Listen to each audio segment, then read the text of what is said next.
Soalan 3. Satu eksperimen dijalankan untuk menentukan kepekatan larutan asid hidroklorik 25 cm padu larutan natrium hidroksida 0.5 kepekatan telah dimasukkan ke dalam sebuah kelalangkun. Kita telah menjalankan eksperimen ini di dalam kelas. Kaedah dia dinamakan pentitratan. Beberapa titis phenolphthalein, betul hari itu kita guna phenolphthalein juga, ditambah ke dalam larutan natrium hidroksida. Asid hidroklorik dari sebuah biuret telah dititis ke dalam kelalangkun secara perlahan-lahan sehingga phenolphthalein menunjukkan perubahan warna. Okay, bacaan akhir biuret, bacaan awal biuret. Masih ingat eksperimen ini? Takut. Orang tua tak berapa ingatlah kamu. Okey, isi padu asid hidroklorik yang digunakan nanti kita akan isilah. Okey, tak apa.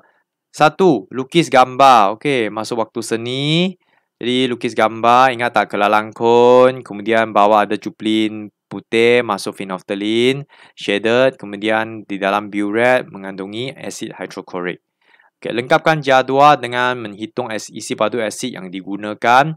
Jadi macam mana kita dapat isi padu asid yang digunakan? Tolak, betul. Bacaan akhir tolak bacaan awal. Kita dapat jawapannya. Okay, kita telah buat 3 kali. Ini jawapannya. Okay, tentukan seterusnya. Tentukan isi padu purata bagi larutan asid hidroklorik. Jawapannya 12.5. Kenapa? Isi padu purata. Okay, cikgu buat. Jadi 12.00 tambah, bolehlah kita lengkapkan, tambah dengan 12.50, kemudian tambah dengan 13.00,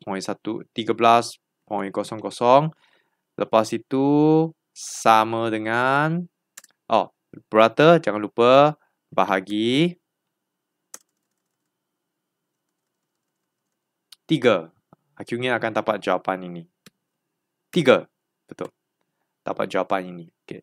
Soalan 4. Tuliskan bersamaan kimia bagi tindak balas ini. Kita gunakan asid hidroklorik HCl campur dengan larutan natrium hidroksida NaO. Na kawin dengan Cl, NaCl dan air dihasilkan. Okay. Seimbang 2 markah. Tentukan kepekatan larutan asid hidroklorik dalam eksperimen ini. Jadi tujuan eksperimen ini adalah untuk menentukan kepekatan larutan asid hidroklorik yang digunakan dalam eksperimen ini. Okey, jadi bagaimana nak selesaikan soalan ini? Kita ada guna formula, ingat tak? MAVA sama. Okey, tak apa. Langkah 1, tuliskan bersamaan kimia, copy paste. Terlalu banyak. Lepas itu kita masukkan maklumat yang diberikan dalam soalan ini. Isi padu asid 12.5, copy. Asid punya 12.5. Okay, lepas itu kita cuba baca soalan, tengok apakah maklumat yang telah diberikan. NaO. Nampak tak? Okey, ini semua ini NaO punya. Copy dulu.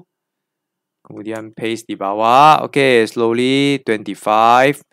NaO punya. Cantik. Ayak. Bolehlah. Kemudian 0.5 pun sama, NaO punya. Okay, kita nak. Okay, cantik. Ni buang dulu. Okay, ni jawapan dia. Okay, akhir sekali tentukan kepekatan larutan asid hidroklorik. Jadi kita nak tentukan kepekatan dia. Nak tentukan kepekatan asid. Macam inilah kita susun semula. Tentukan kepekatan asid hidroklorik. Jadi akhirnya bagaimana kita nak buat? Senang saja, take ingat, masih ingat cikgu di dalam kelas atas naik atas. M darab dengan 12.5 sama dengan M darab dengan 12.5 sama dengan tak ada nombor sama dengan 1.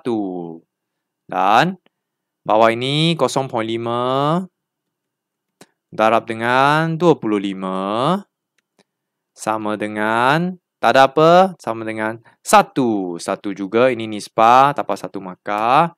Okey, akhirnya darab silang. Ini saya underline dulu. Darab silang, bawah naik ke atas, 1 naik ke atas, dapatlah jawapan ini, 1.0.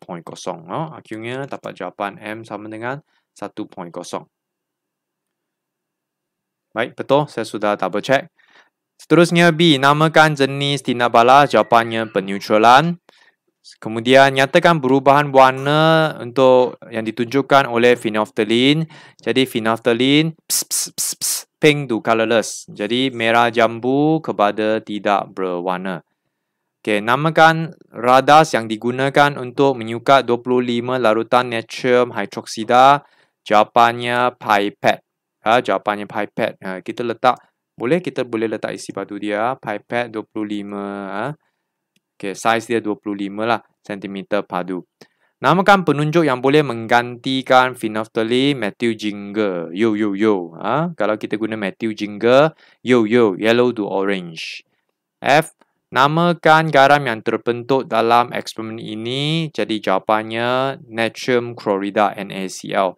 Hitung jisim garam yang dihasilkan dalam eksperimen ini. Oh, ini susah. Okey, ini kena tunjuk jalan kerja. Okey, bagaimana kita dapat jawapan ini? Okey, pertama ada tiga langkah. Okey, pertama kita tengok persamaan kimia dia. Kita ambil semua inilah. Okey, sekejap. Baik, kita boleh guna maklumat asid ataupun maklumat NaO pun boleh. Apa-apa pun boleh. Okey, contoh saya gunakan maklumat untuk daripada NaOH. Okey, jadi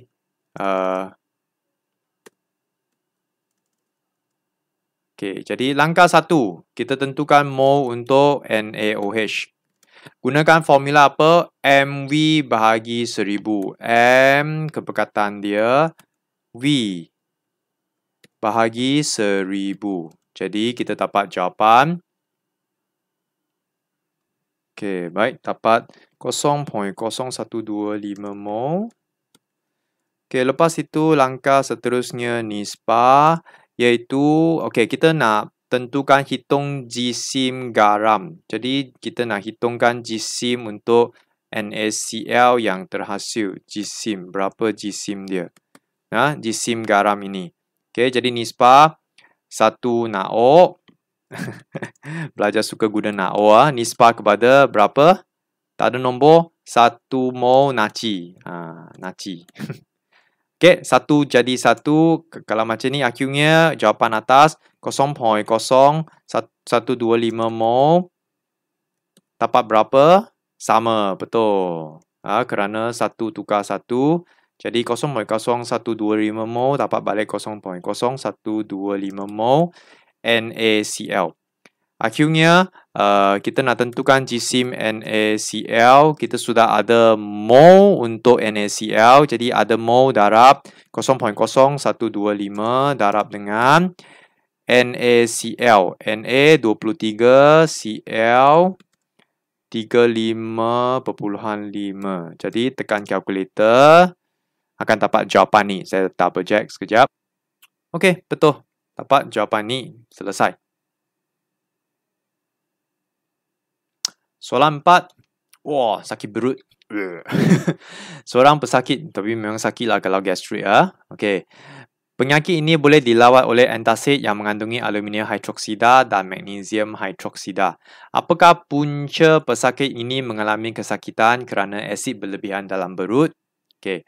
Jadi, terangkan bagaimana antasid dapat merawat gastrik ini kerana antasid ini mengandungi base, iaitu dua bahan kimia ni, aluminium hidroksida dan magnesium hidroksida adalah base. Dia boleh meneutralkan asid yang berlebihan di dalam perut. Okey, seterusnya, cadangkan satu cara bagaimana untuk mengelakkan daripada mengalami gastrik. Ini soalan kebat lah. Okey, iaitu makan ikut masa ataupun jangan terlalu lapar. Soalan kebat. Banyak jawapan lagi lah kita terima. Okey, Raja menunjukkan radas X yang digunakan untuk menyediakan larutan piawai. Apakah Okey, kita ini radas X. Pernah tengok dalam Mak Mau? Ya, pernah kan? Kita pernah main Saya kata ini adalah susu botol anak saya. Ingat tak? Soalan 1. Apakah maksud larutan piawai? Okey, larutan yang kepekatan dia diketahui dengan tepat. Okey. Jadi namakan radas X, jawapannya kelalang volumetri. Kalau nak bagi tahu saiz pun boleh. 250 ml. Tak ada pun tak apa. Mengapa Radas X lebih sesuai digunakan berbanding dengan beaker? Kerana dia lebih jitu. Radas X ini lebih jitu. Okay, seterusnya, dengan menggunakan Radas X, seorang belajar ingin menyediakan larutan natrium hidroksida yang berkepekatan 0.5. Ini kepekatan dia. Hitung jisim natrium hidroksida yang perlu ditimbang. Jawapan diberikan. Okay, jadi bagaimana cikgu dapat jawapan ini? Okay, saya step by step. Step 1, kita tentukan bilangan mol natrium hidroksida yang kita nak gunakan. Natrium hidroksida, belajar kena tahu formula dia, NaO, NaOH. Okay, ini jawapan, kita tolak ke tepi. Okay, pertama, kita tentukan bilangan mol natrium hidroksida yang kita nak gunakan. Gunakan formula MV per 1000. M kepekatan 0.5. V, macam tak ada V kan? Ada. Tengok gambar, dia kata guna alat ini. Ini adalah V dia.